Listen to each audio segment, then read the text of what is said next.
Good morning बच्चों, आज हम करने जा रहे हैं अपनी वर्कशीट 61 विषय विज्ञान कक्षा 9 हमारी तिथि 27 नवंबर के लिए। तो चलिए शुरू करते हैं। आज की वर्कशीट में भी हम पढ़ने जा रहे हैं परमाणु की संरचना। अब तक हमने पढ़ा कि थॉमसन है, रदरफोर्ड है, उसने कैसे परमाणु के बारे में क्या क्या चीज़ें बताई उदाहरण देकर भी, और उनके मॉडल को उन्हें समझाया। आज हम बोहर के मॉडल में पढ़ेंगे कि बोहर का जो परमाणु मॉडल है वो क्या है और क्या क्या उसने खामियां दूर की जो रदरफोर्ड के परमाणु मॉडल में थी। ठीक है, तो रदरफोर्ड के परमाणु मॉडल के अनुसार परमाणु बहुत अधिक अस्थिर होना चाहिए, है ना। तो फिर परमाणु का स्थिर अस्तित्व किस प्रकार संभव है, तो कैसे, लेकिन वो हमें पता है स्थिर होता है, तो वो कैसे स्थिर, कैसे वो संभव है। तो देखिए, हमने जाना कि रदरफोर्ड के परमाणु मॉडल में कुछ कमियां थी, जैसे वर्तुल मार्ग पर चक्रण करते इलेक्ट्रॉन का स्थायी हो पाना संभव नहीं है। एक दूसरे वैज्ञानिक, तो इस जो ये हमारी स्थिति थी कि जो इलेक्ट्रॉन है वो घूम घूम कर वो स्थायी नहीं है, उसकी ऊर्जा खत्म होगी, वो नष्ट हो जाएगा, है ना। एक टाइम ऐसा आएगा कि वो नष्ट हो जाएगा। तो इस जो ये जो उसका ड्रॉबैक था, जो उसकी खामी थी, उसको कैसे इस कमी को दूर किया, तो एक दूसरे वैज्ञानिक नील्स बोहर ने इन कमियों को दूर करते हुए अपना परमाणु मॉडल सिद्ध किया, जिसे बोर का परमाणु मॉडल कहते हैं। ठीक है, अब देखो बोर का परमाणु मॉडल क्या था। नील्स बोहर है जो जिनका जन्म 1885 में हुआ और मृत्यु 1962 में हुआ। नील्स बोहर ने 1922 में परमाणु मॉडल प्रस्तुत किया, जिसकी दो प्रमुख विशेषताएं या फिर अवधारणाएं इस प्रकार थी। दो विशेषताएं उसने बताई अपने परमाणु मॉडल में कि जो परमाणु में इलेक्ट्रॉन नाभिक के चारों ओर केवल विशेष कक्षाओं में ही घूमते हैं। ठीक है, ऐसे जैसे रदरफोर्ड कह रहा था कि भाई रदरफोर्ड का जो मॉडल है उसको जानकर ऐसा लग रहा था कि भाई जो इलेक्ट्रॉन है वो खत्म होकर ऐसे धीरे धीरे अंदर चला जाएगा, नष्ट हो जाएगा नाभिक में। लेकिन इसने इस बात को क्लियर कर दिया कि वो ऐसे नहीं घूम के ऐसे नहीं जा सकता। वो अपना जो उसका कक्ष है, जैसे मान लिया आपको यहाँ ये लाइन दिख रही है, ये एक विशेष कक्ष होते हैं। ये जो इलेक्ट्रॉन है वो इसी कक्ष में घूमेगा, वो इधर उधर नहीं जा सकता। ठीक है, तो परमाणु में इलेक्ट्रॉन नाभिक के चारों ओर केवल विशेष कक्षाओं में ही घूमते हैं, जिन्हें इलेक्ट्रॉन के ऊर्जा स्तर या ऊर्जा कक्ष बोलते हैं। ये क्या है जो ये आपको दिख रही है, ऊर्जा स्तर या ऊर्जा कक्ष है। ठीक है, या विविक्त कक्ष कहा जाता है, कहते हैं, क्योंकि प्रत्येक ऊर्जा स्तर की ऊर्जा निश्चित होती है। हर जो यहाँ पे आपको ये ऊर्जा कक्ष या ऊर्जा स्तर दिख रहा है, ये इसकी अलग ऊर्जा है, यहाँ पे इसकी ऊर्जा अलग है। ठीक है, हर कक्ष की अपनी अपनी ऊर्जा है। तो नाभिक के चारों ओर जो दूसरा उसने विशेषता बताई कि नाभिक के, ये आपका नाभिक है, इसके चारों ओर गति करते हुए इलेक्ट्रॉन ऊर्जा विकिरण नहीं करते, कि ये जो जब ये इसे घूम रहे हैं तो वो ऊर्जा को रिलीज नहीं करते, ऊर्जा नहीं छोड़ते वो। ठीक है, यह केवल एक निश्चित ऊर्जा सोख कर या छोड़कर एक ऊर्जा स्तर से दूसरे ऊर्जा स्तर कक्ष तक कूदते हैं। इनको मान लीजिए अगले में जाना है या पिछले में जाना है, तो वो ऊर्जा को सोख कर या छोड़कर, वो भी निश्चित होती है कि इतनी ही ऊर्जा लगेगी, निश्चित ऊर्जा से ही वो क्या करते हैं, एक जगह से दूसरी जगह कूद सकते हैं। ठीक है, तो इसलिए एनर्जी ऐसे ऊर्जा जो वो खत्म नहीं होती। उन्होंने इन ऊर्जा कक्षों को क्या नाम दिया, संख्याओं में इनको बांटा था, संख्याओं के द्वारा, जो उसको हम KLMN, ये कक्ष के नाम हैं। K कक्ष है ये पहला है, L कक्ष दूसरा है, M कक्ष तीसरा है और N कक्ष चौथा है। ठीक है, तो इनके द्वारा उसने दर्शाया था। जो परमाणु में सबसे बाहरी कक्ष होता है, सबसे बाहर वाला जो कक्ष होता है वो क्या होता है, संयोजक कक्ष, और इसमें उपस्थित इलेक्ट्रॉन को संयोजक इलेक्ट्रॉन कहते हैं। जो सबसे बाहरी वाले कक्ष में जो इलेक्ट्रॉन है वो क्या होते हैं, संयोजक इलेक्ट्रॉन। जैसे उदाहरण के तौर पे आपको मैं दिखा देती हूँ, यहाँ पे सोडियम है। ठीक है, सोडियम का जो नंबर होता है, परमाणु संख्या होती है 11 होती है। तो 11 मतलब 2, 8, 1, इस तरीके से हम बांट सकते हैं इसको, है ना। तो यहाँ पे जो आपका पहला आपका इलेक्ट्रॉन कक्ष है, जो ये क्या होता है, इसमें 2 इलेक्ट्रॉन आ सकते हैं, दूसरे में 8 आ सकते हैं और तीसरे में 1 आ सकता है। तो इसमें 3 कक्ष हैं। तो सबसे बाहरी वाला जो ये होगा संयोजक कक्ष, और इसके अंदर जो 1 इलेक्ट्रॉन है ये होगा संयोजक इलेक्ट्रॉन। ठीक है, किसी कक्ष में उपस्थित अधिकतम इलेक्ट्रॉनों की संख्या निश्चित होती है।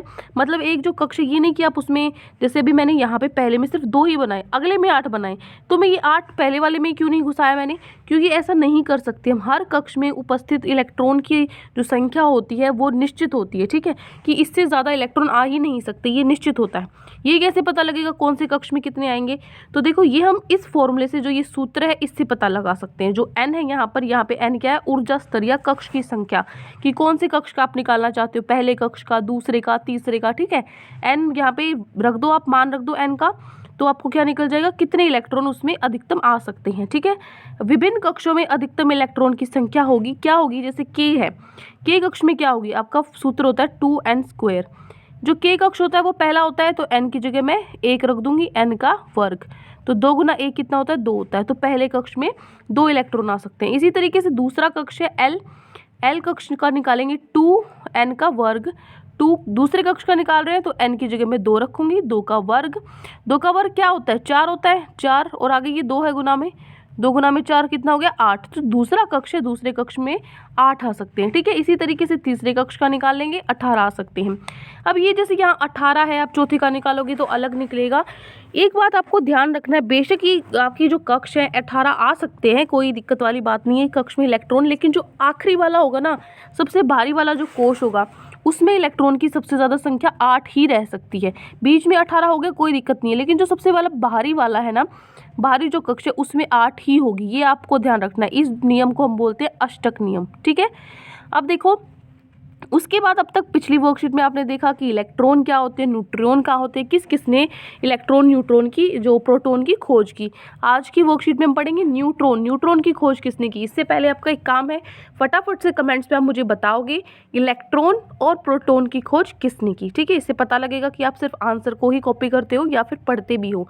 ठीक है, तो फटाफट से मुझे बताओ कि इलेक्ट्रॉन है और जो आपके प्रोटॉन है उसकी खोज किसने की। ठीक है, अब देखो न्यूट्रॉन क्या होते हैं। न्यूट्रॉन है एक और अब परमाणु, आपको देखो मैंने बताया था कि जो परमाणु है ना उसके 3 और छोटे भाग होते हैं, जिसको जो अवपरमाणुक होते हैं, अवपरमाणु कण होते हैं, परमाणु के अंदर 3 होते हैं। इलेक्ट्रॉन जिसको हम ई से दिखाते हैं, प्रोटॉन जिसको हम पी से दिखाते हैं, और न्यूट्रॉन जो आज हम पढ़ रहे हैं एन से हम इसको दिखाएंगे। ठीक है, इसका संकेत क्या है, एन होगा। तो ये एक और अवपरमाणु कण है जिसकी खोज जे चैडविक नाम के वैज्ञानिक द्वारा 1932 में की थी, जिसका नाम न्यूट्रॉन था। ठीक है, न्यूट्रॉन पर कोई आवेश नहीं होता, जैसे इलेक्ट्रॉन होता है वो क्या होता है, माइनस में होता है, जो प्रोटॉन है वो प्लस में होता है। तो जो न्यूट्रॉन है इस पे कोई आवेश नहीं होता। ठीक है, ये ना तो माइनस होगा ना ये प्लस होगा, और जो इसका द्रव्यमान है वो लगभग प्रोटॉन के बराबर होता है। ठीक है, इसका द्रव्यमान प्रोटॉन के बराबर होता है। तो उसने कहा कि न्यूट्रॉन प्रोटॉन के साथ नाभिक में स्थित होते हैं। जो हमारा न्यूट्रॉन बीच में न्यूक्लियस होता है, ये आपका परमाणु बीच में न्यूक्लियस है, ये जो न्यूट्रॉन है ये प्रोटॉन के साथ नाभिक, जो आपका न्यूक्लियस है नाभिक है, नाभिक के अंदर ही होता है प्रोटॉन और न्यूट्रॉन एक साथ। तो इसीलिए जो परमाणु का अधिकतर द्रव्यमान है वो नाभिक में होता है, क्योंकि देखो जो इलेक्ट्रॉन है, इलेक्ट्रॉन का द्रव्यमान नगण्य माना जाता है, मतलब ना के बराबर माना जाता है। तो सारा का सारा जो द्रव्यमान कहाँ बच गया, परमाणु के अंदर जो नाभिक है उसमें, और नाभिक में क्या क्या है, न्यूट्रॉन और प्रोटॉन है। इसीलिए जो नाभिक है उसमें ही सारा द्रव्यमान हो जाता है पूरे परमाणु का। ठीक है, तो ये हमारी वर्कशीट में आपको दिया गया था आज समझाने के लिए, तो आई होप अच्छे से आपको समझ में आ गया। अब आते हैं हमारे प्रश्न उत्तर पे। आपके 5 प्रश्न उत्तर आज आपको दिए हुए हैं, जिनका हल हम अभी करेंगे। तो देखिए, पहला प्रश्न है हमारा, नील्स बोर ने परमाणु के 2 प्रमुख अवधारणाएं लिखी। जो नील्स बोर है उसकी जो परमाणु की अवधारणाएं आपको लिखनी है, तो लिखोगे नील्स बोर के परमाणु की प्रमुख अवधारणाएं कुछ इस प्रकार थी। पहला, परमाणु में इलेक्ट्रॉन नाभिक के चारों ओर केवल विशेष कक्षाओं में ही घूमते हैं, जिन इलेक्ट्रॉन की ऊर्जा स्तर ऊर्जा कक्ष या विविक्त कक्षा कहते हैं, क्योंकि प्रत्येक ऊर्जा स्तर की ऊर्जा निश्चित होती है। ठीक है, ये मैंने अभी अभी आपको एक्सप्लेन भी किया था। उसके बाद है दूसरा आपका पॉइंट क्या है, नाभिक के चारों ओर गति करते हुए इलेक्ट्रॉन ऊर्जा विकिरण नहीं करते, यह केवल एक निश्चित ऊर्जा सोख कर या छोड़कर एक ऊर्जा स्तर से दूसरे ऊर्जा स्तर तक कूद सकते हैं। ठीक है, तो ये हो गया आपका प्रश्न नंबर 1। ठीक है, ये देखो ये है आपका प्रश्न नंबर 1, प्रश्न नंबर 1 का उत्तर। अब चलते हमारे प्रश्न नंबर 2 पे। प्रश्न नंबर 2 देखो क्या है, परमाणु है जो ये आपका बोर के परमाणु मॉडल की रदरफोर्ड की जो कमियां थी उसको कैसे पूरा किया। तो बोर के परमाणु मॉडल ने, लिखोगे यहाँ पे, बोर के परमाणु मॉडल ने रदरफोर्ड के परमाणु मॉडल की कमियां कैसे दूर की। तो आपको लिखना है अपने उत्तर में कि बोर ने बताया कि परमाणु में इलेक्ट्रॉन नाभिक के चारों ओर केवल विशेष कक्षाओं में ही घूमते हैं और गति करते वक्त इलेक्ट्रॉन ऊर्जा विकिरण नहीं करते, यह केवल एक निश्चित ऊर्जा सोखकर या छोड़कर एक ऊर्जा स्तर से दूसरे ऊर्जा स्तर तक कूद सकते हैं। ठीक है, ये किसने बताया, बोर ने बताया, और ये कमियां दूर की रदरफोर्ड की परमाणु मॉडल की। ये हो गया आपका प्रश्न नंबर 2। प्रश्न नंबर 3 पर आते हैं। प्रश्न नंबर 3 में आपको जो परमाणु मॉडल है बोर का, उसके अनुसार 4 जो ऊर्जा स्तर थे, जो ऊर्जा कक्ष थे, 4 ऊर्जा कक्ष स्तर वाले आपको परमाणु का चित्र बनाना है। ठीक है, तो ये है आपका उत्तर, ये चित्र आपको बनाना है। ठीक है, ये है आपका उत्तर नंबर 3। ठीक है, क्या करना है यहाँ पे आपको, ये बीच में हमने क्या बनाया, नाभिक बनाया है। इस नाभिक के अंदर क्या होते हैं, प्रोटॉन न्यूट्रॉन होते हैं। ये आपका कक्ष पहला है जिसको हम K से दिखाते हैं, ये दूसरा कक्ष है L, तीसरा कक्ष M और चौथा कक्ष N। ठीक है, तो ये हो गया आपका प्रश्न नंबर, ये है प्रश्न नंबर 3।